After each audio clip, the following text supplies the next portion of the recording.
ವೀಕ್ಷಕರೇ, ರಾಜ್ಯ ರಾಜಕೀಯದಲ್ಲಿ ವಿಪಕ್ಷಗಳು ಹಾಗೆ ಸರ್ಕಾರದ ವಿರುದ್ಧವಾಗಿ ಒಂದಿಷ್ಟು ಆರೋಪಗಳನ್ನು ಮಾಡ್ತಾ ಇರುವಂಥದ್ದು.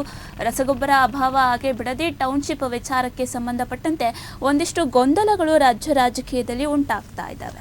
ರಸಗೊಬ್ಬರ ಅಭಾವ ಹಾಗೂ ಬಿಡದಿ ಟೌನ್ಶಿಪ್ ವಿಚಾರದಲ್ಲಿ ಕಾಂಗ್ರೆಸ್ ಸರ್ಕಾರದ ವಿರುದ್ಧವಾಗಿ ಒಂದಿಷ್ಟು ಆರೋಪಗಳನ್ನು ಮಾಡಿದ್ರು ಕೇಂದ್ರ ಸಚಿವ ಎಚ್.ಡಿ. ಕುಮಾರಸ್ವಾಮಿ ಅವರು. ಇದಕ್ಕೆ ರಿಯಾಕ್ಷನ್ ಕೂಡ ಕಾಂಗ್ರೆಸ್ ನಾಯಕರು ಕೊಟ್ಟಿರುವಂಥದ್ದು. ಈಗ ಚಲುವರಾಯಸ್ವಾಮಿಯು ಕೂಡ ಈ ವಿಚಾರಕ್ಕೆ ಸಂಬಂಧಪಟ್ಟಂತೆ ಗರಂ ಆಗಿದ್ದಾರೆ. ರಸಗೊಬ್ಬರ ಅಭಾವ ಹಾಗೂ ಬಿಡದಿ ಟೌನ್ಶಿಪ್ ವಿಚಾರದಲ್ಲಿ ವಿರೋಧ ಪಕ್ಷಗಳು ದ್ವಂದ್ವ ರಾಜಕಾರಣವನ್ನ ಮಾಡ್ತಾ ಇದ್ದಾವೆ.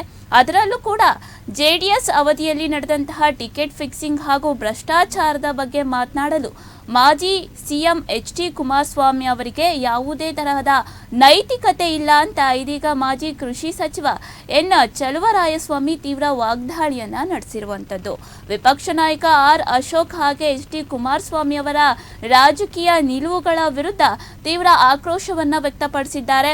ಬಹಿರಂಗ ಚರ್ಚೆಗೆ ಪಂಥಾಹ್ವಾನ ಕೊಟ್ಟಿರುವಂಥದ್ದು. ಈ ಸಂದರ್ಭದಲ್ಲಿ ಕುಮಾರಸ್ವಾಮಿ ವಿರುದ್ಧ ಗಂಭೀರ ಭ್ರಷ್ಟಾಚಾರದ ಆರೋಪ ಮಾಡಿದಂತಹ ಕುಮಾರಸ್ವಾಮಿ ಜೆಡಿಎಸ್ನಲ್ಲಿ ಟಿಕೆಟ್ ಕೊಡಲು ಹಾಗೆ ಇನ್ನೊಬ್ಬರನ್ನ ಸೋಲಿಸಲು ಡಮ್ಕಿ ಅಭ್ಯರ್ಥಿಗಳನ್ನ ಕಣಕ್ಕಿಳಿಸಲು ಎಷ್ಟೆಷ್ಟಕ್ಕೂ ಹಣ ಫಿಕ್ಸ್ ಮಾಡಲಾಗ್ತಾ ಇದೆ ಅಂತ ಇದೀಗ ಚಲುವರಾಯಸ್ವಾಮಿ ಹೇಳಿಕೆಯನ್ನ ಕೊಟ್ಟಿದ್ದಾರೆ. ಈ ಬಗ್ಗೆ ಮಾತನಾಡಿದ್ದಾರೆ, ನೋಡೋಣ.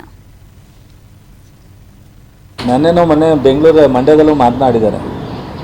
ನಾನು ಅವ್ರ ಹತ್ತಿರದಲ್ಲಿ ನೋಡಿರೋನು ಕರಪ್ಷನ್ ಅವ್ರ ಬಾಯಲ್ಲಿ ಕಡಿತದೆ ಅಂದರೆ ನಾನು ಉಪಯೋಗಿಸಿದ್ರೆ ಅದು ಏನೇನೋ ಆಗುತ್ತೆ. ನಮಗೆ ನನ್ನ ಹತ್ರ ಇರೋ ಯಾರು ಸ್ನೇಹಿತರು ಅಂಥ ಪದಗಳನ್ನ ಉಪಯೋಗಿಸೋಕ್ಕೆ ಒಪ್ಪಕ್ಕಲ್ಲ. ನಮಗೂ ಬರುತ್ತೆ ಭಾಷೆ, ಬಟ್ ನಮಗೆ ಯಾರೂ ಒಪ್ಪಲ್ಲ. ಅವೆಲ್ಲ ನಿಮ್ಗೆ ಅಲ್ಲ ಅಂತಾರೆ ಭಾಷೆನ ಉಪಯೋಗಿಸೋದು. ಇವರು ಟಿಕೆಟ್ ಕೊಡೋಕ್ಕೆ ಹೆಂಗೆ ಫಿಕ್ಸ್ ಮಾಡ್ತಿದ್ರು, ಅಥವಾ ಬೇರೆಯವ್ರ ಸೋಲ್ಸೋಕ್ಕೆ ಯಾವ ಕ್ಯಾಂಡಿಡೇಟ್ ಹಾಕೋಕ್ಕೆ ಅದಕ್ಕೆ ಮಾತಾಡ್ತಿದ್ರು, ಎಲ್ಲ ಗೊತ್ತಿದೆ ರೀ ರಾಜಕಾರಣ. ಇವರು ಮುಖ್ಯಮಂತ್ರಿ ಆದಾಗ ಅಥವಾ ಅಪೋಸಿಷನಲ್ಲಿದ್ದಾಗ ಯಾವ್ಯಾವ ಕರಪ್ಷನ್ ಬಗ್ಗೆ ಅಥವಾ ದುಡ್ಡಿನ ಬಗ್ಗೆ ವ್ಯಾಪಾರದ ಬಗ್ಗೆ ಕುಮಾರಸ್ವಾಮಿಯವರಿಗೆ ಅಲ್ಲ ರೀ ಮಾತೇ ಆಡಬಾರ್ದು.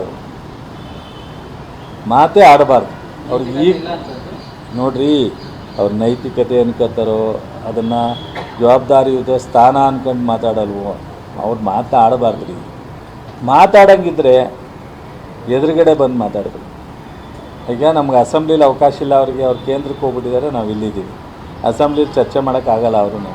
ನಿಮ್ಮಂಗೆ ನಾನು 2-3 ಸಲ ಹೇಳಿದ್ದೆ ಒಂದು ಯಾವ್ದಾರ ಟಿ ವಿ ಅಂತ. ಈಗ ನಮ್ಮ ಮುಖ್ಯಮಂತ್ರಿಯವ್ರನ್ನ ಕಳಿಸಲ್ಲಪ್ಪ. ಆ ಥರ ಚರ್ಚೆ ಮಾಡೋದಾದರೆ ನಾನು ಬರ್ತೀನಿ, ನಾನು ಒಬ್ಬನೇ ಬರ್ತೀನಿ, ಅವರು ಒಬ್ಬರೇ ಬರಲಿ, ಅಥವಾ ಅವ್ರು 4 ಜನ ಕರ್ಕೊಂಬಲ್ಲಿ ನಾನು ಒಬ್ಬನೇ ಬರ್ತೀನಿ. ನನಗೆ ಇನ್ಯಾರ ಕರ್ಕೊಂಬರ್ಬೇಕು ಅದ ಅವರೇ ಸೂಚನೆ ಕೊಟ್ಟರೆ ಕರ್ಕೊಂಬಂದು ಚರ್ಚೆ ಮಾಡೋಣ. 4 ಜನ ಟಿ ವಿಯವ್ರ ಮುಂದೆ ಚರ್ಚೆ ಮಾಡೋಣ. ಇವೆಲ್ಲ ಬಿಟ್ಟುಬಿಟ್ಟು ಯಾವ ಕರಪ್ಷನ್ನು ಇದನ್ನು ಬಿಟ್ಟು ರಾಜ್ಯದ ಅಭಿವೃದ್ಧಿ, ಜನರ ಕಾರ್ಯಕ್ರಮ, ಜನರ ಬದುಕಿನ ಬಗ್ಗೆ ಏನಾದ್ರು ಒಂದು ಅಭಿಪ್ರಾಯ ಇಲ್ಲಿ ಸಲಹೆ ಕೊಡಲಿ, ಅದನ್ನು ಸ್ವೀಕಾರ. ಪ್ರತಿಷ್ಠೆ ಆಗಿ ತಗೊಂಡಿಲ್ಲ, ಇದು ಮಾಡೋದು ಸೂಕ್ತ ಅಂತ ಹಲವಾರು ಒಪಿನಿಯನ್ ಬಂದಾಗ ಮಾಡಿದೆ. ಇವತ್ತು ಅದನ್ನು ಕುಮಾರಸ್ವಾಮಿ ರಾಜಕೀಯ, ಅವರು ರಾಜಕಾರಣ ಮಾಡದೇ ಇದ್ದರೆ ಮುಂದಿನ ಚುನಾವಣೆಗೆ ಏನಂತ ಹೋಗ್ತಾರೆ? ಹಿಂದೆ 5 ವರ್ಷ ಮಾಡಿರೋ ಕಾರ್ಯಕ್ರಮದಿಂದ ತಾನೇ ಸೋತಿರೋದು ಅವರು. ಮುಂದೆ ಹೋಗ್ಬೇಕಂದ್ರೆ ಏನಾದ್ರು ತೀಟೆ ಮಾಡಬೇಕಲ್ಲ.